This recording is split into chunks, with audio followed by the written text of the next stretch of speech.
Hey guys, how's it going? It's me, Richie Plunkett from ThePapadumGeek and the Gaming Show Live, and today I'm going to be talking about accessories for your console.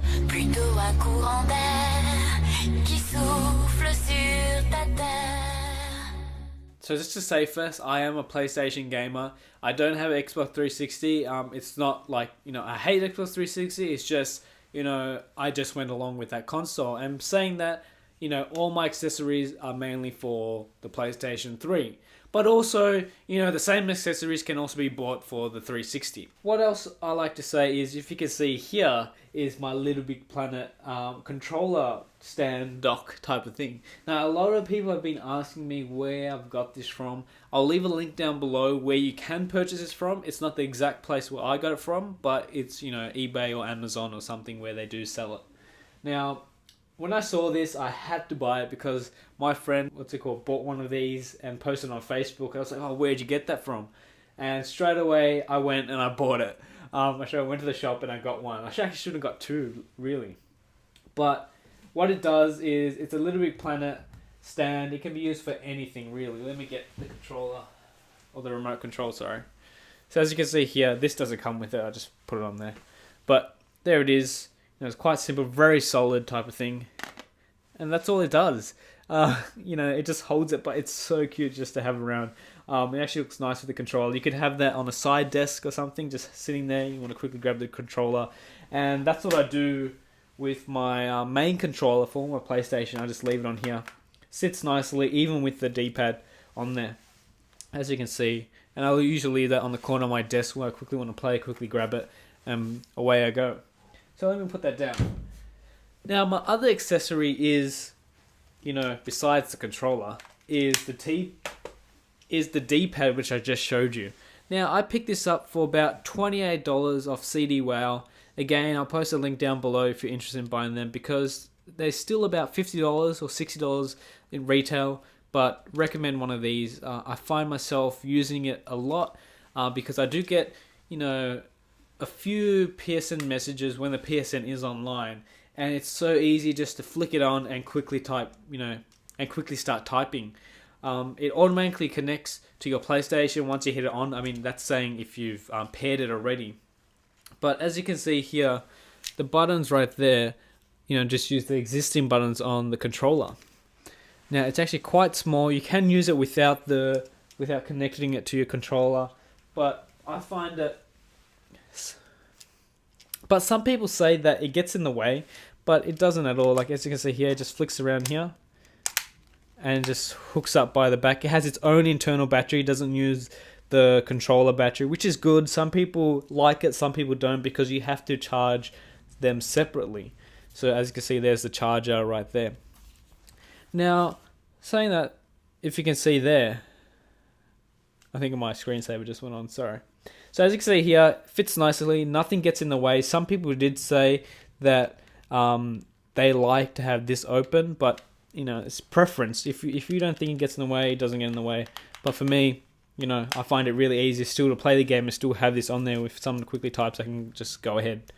But my next accessory is for the PlayStation 3. I do believe it's on the Xbox also, is these things here. So as you can see here, these are little grip tabs for the R2 and R1 buttons right there. And if you can see on your side, there's like a little lip. There's like a little lip there, which sort of enables you when you're holding it, your fingers don't slip. Whereas see how they slip right there like that.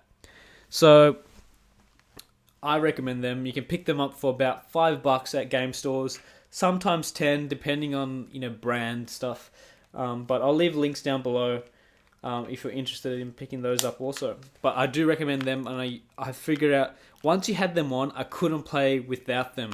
It's just so easy, like my hands don't start to slip anymore.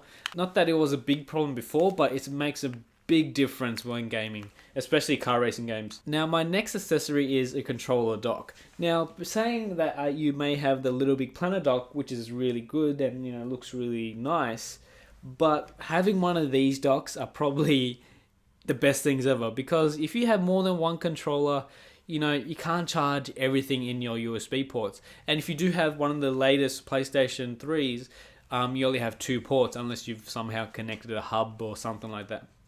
So having one of these are great. You can charge 2 controllers at the same time with one USB port. Now, additional, you also get 2 extra ports right there. So, you get 3.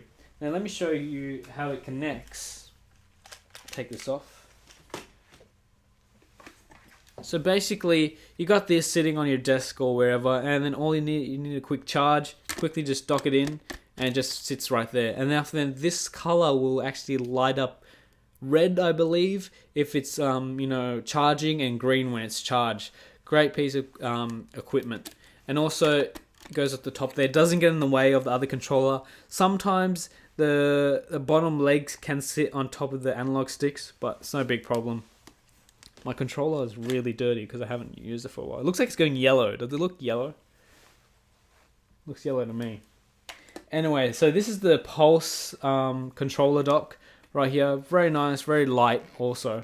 It's one build, which is really great. Another accessory which I want to show, it's exactly the same as a PlayStation dock, but it's made by Energizer. It's a little bit more expensive, but I think it's worth it. So here it is here. As you can see, it's massive compared to the Pulse one, which I really loved. I had this for about a year and a half and had that on my dock. It's nice and slim. It has the same polish finish as my PlayStation 3 because my one's the old school 60 gig.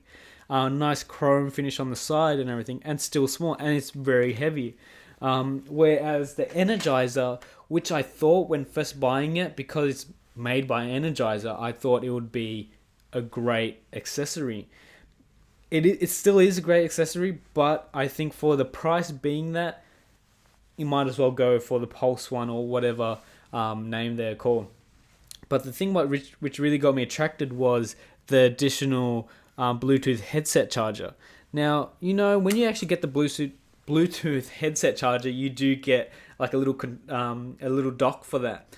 Now, they're really good. I find that really handy to have around. But at the same time, that's another USB port down.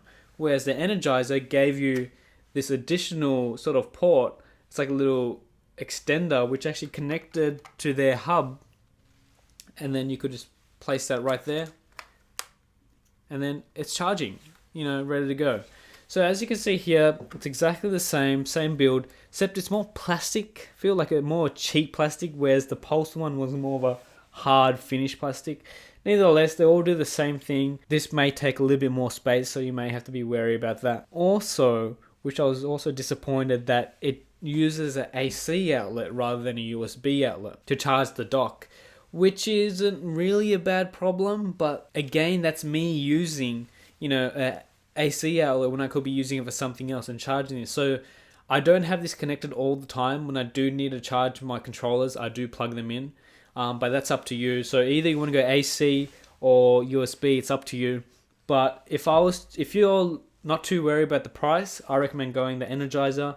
But if you're worried about the price but still want a nice finish, I reckon the Pulse, or I know it's named something else also in other countries. So to finish off this video, which is probably one of the most important accessories for a gamer, I think, for any console, is a pair of headsets. Now, when I say a pair of headsets, you do want more than one. Because, headsets do tend to break a lot. When you're using them extensively, wires can get frayed, you can accidentally sit on them. Sometimes the batteries run out if you're using such as the Turtle Beach headsets right here. And if you just can't be bothered getting new batteries, or you don't have new batteries, quickly get your old headsets out of the cupboard or somewhere. Now, these two headsets are very, very different. Very different in every way. This one is a basic stereo headset, whereas this one is also a stereo headset but does put out 5.1 virtual surround sound, and it does have a heaps more features, but also price difference. So let me start with the Razer. I think these are called the Orca headphones. I picked this up just because of its color. It does have two 40mm speakers in there, but I found these headphones really good. As you can see, I have them on top. They look alright. They're very low profile. They are very comfortable. They have this type of felt around here, but I find it that these headphones attract so much dust. I think it's because of the silk felt type of thing, but I try to keep them in bags and stuff so they don't get broken. Always try to wind up the cords nicely, keep them straight. But another thing I like about these headsets is this really cushion right there. It's like one of those stress ball type of things. It's very soft. I love soft headphones because I can wear them for long hours and still keep gaming, use them for music, anything. So recommend the Razer Orcas. They're about $50 to about $69. Pick them up on Amazon or something like that. Really good headphones, very basic also, and they're multi-purpose. Now the other headphones, you might have seen my review on the Turtle Beach headphones. This is the PX5 headphones. They're wireless, they have built-in Bluetooth, they have a built-in mic, they come with I think about 12 presets, and they're customizable. It's a pretty, I would say, a hardcore headset compared to like your generic ones, but there's other hardcore headsets out there also, like, for competition, such as the Astros, and so forth. Okay, now these ones are really good. If you have the money, I would say pick up a Turtle Beach, PX5 headphones, or, the Astros A40s, whatever suits you, because it's all about, the user and the user experience. If you're one person for complete wireless, I would say go for these. If you're, a person who will go for the Astros. They do have wireless capabilities also, but personally, I'm not too sure. I haven't tried them yet, so I can't really say much about them. But using these PX5 headphones, I find it very handy because it does have dual Bluetooth also built into the headphones, so I can be on the phone and still be playing games at the same time. And then once I hang up on the phone, back to chatting with my friends. Nice flexible mic up on there. Everything. Only bad thing about these headsets are they run on batteries. So if I show you right here, AA batteries. I have 2 pair rechargeable batteries in here. They work really well, but again, it's a hassle. You're playing through a game and the batteries die. You're like, oh no, quickly try to find the batteries. But if you do keep a pair of second pairs around, that won't happen. But for me, usually it's always the last minute type of thing. Anyways, so as you can see, let me place this here. It's not really on him. But yeah, so as you can see, I reckon accessories for gamers make the gamer. You can just have everything all basic, like, just the controllers all running around, headsets just, chucked somewhere. But accessories make everything organized and simple for you. It can be through a remote control for your PlayStation or Xbox, or it can be a controller dock, which just, keeps all your controllers all nice and neat. And saying that also, there's also like game docks or game, compartments where you can have your games nicely stacked. They also cost money, but it's all about keeping the neatness, having everything accessible without you trying to look through boxes and find batteries and find, the other controller. Anyway, guys, sorry this was a little bit rushed, a little bit busy today. But so leave your comments down below on anything regarding games. I'll try to answer them to my best of my abilities, or the other guys will try to answer them at the same time. So if you want, you can check out my main channel, ThePapadumGeek. I'll leave a link here, which you can click and I'll take you to my channel page. You can watch some of my videos and so forth. But nevertheless, thanks guys for watching. This is the Gaming Show Live, and I'll catch you guys later. Keep on gaming. See ya.